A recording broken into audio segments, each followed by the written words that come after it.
इस वक्त मैं सिर्फ एक बात कहना चाहता हूँ, हमारे देश में अगर इलेक्शन ईवीएम पर न हो और वाकई free, fair and transparent election हो, बिल्कुल बैलेट पेपर पूरी ईमानदारी के साथ, तो मुझे यकीन है मेरा जितना इंटरेक्शन मुल्क के आम लोगों से है, सिर्फ मुसलमानों से नहीं, ओबीसी से, शेड्यूल कास्ट के लोगों से, ट्राइबल लोगों से, सिख भाइयों से, क्रिश्चियन से, बुद्धिस्ट लोगों से, लिंगायत समाज से ताल्लुक़ रखने वाले लोगों से, साउथ इंडिया के लोगों से, नॉर्थ इंडिया का तो मैं खुद हूँ। उस बिना पर मुझे यकीन है कि अगर ईवीएम नहीं होगी, जिसके मैनिपुलेशंस के बारे में अब कुछ साबित करने की ज़रूरत बाकी नहीं रही। कल 25 जनवरी को मुल्क से बाहर से भी इस बात का पूरा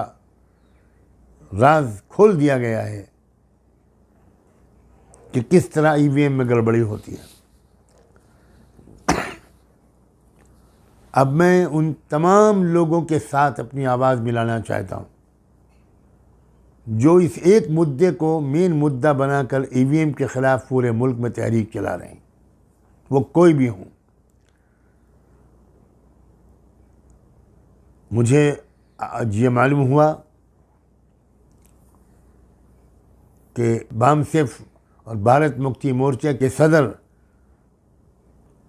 भाई वामन मेश्राम की क़यादत में एक बड़ा प्रोटेस्ट किया जा रहा है 31 जनवरी को चीफ इलेक्शन कमिश्नर के ऑफिस के सामने एक बड़े धरने का इंतज़ाम किया जा रहा है कि सिर्फ इस मुतालबे के लिए कि ईवीएम हटाओ, देश बचाओ, ईवीएम हटाओ, संविधान बचाओ, इस देश की लोकतांत्रिक व्यवस्था बचाओ।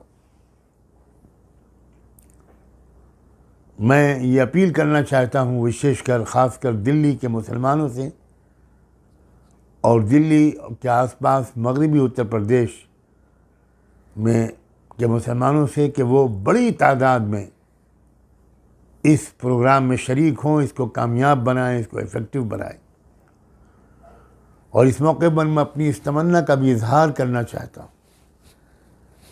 कि काश के वो तमाम अलग अलग लोग, वो ओबीसीज़ के हों,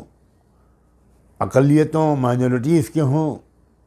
मुसलमानों की जमातें और तंजीमें हों, क्रिश्चियंस की, सिखों की, शेड्यूल कास्ट के लोगों की, दलित भाइयों की, ट्राइबल लोगों की, अलग अलग जो ऑर्गेनाइजेशंस हैं, वो ईवीएम के मुद्दे पर बिल्कुल एक साथ होकर पूरे मुल्क में मुतालबा करें, एक दिन आगे बर्बाद किए बगैर। अगर हम लोग सब किसी एक इशू पर इकट्ठा नहीं होंगे, जैसे आज़ादी के लेने के लिए हम इकट्ठा हुए थे, तो ये भी बदतरीन दर्जे की ग़ुलामी से आज़ादी लेने के लिए इसी तरह इकट्ठा होना अब ज़रूरी हो गया है जैसे पहले हो गया था।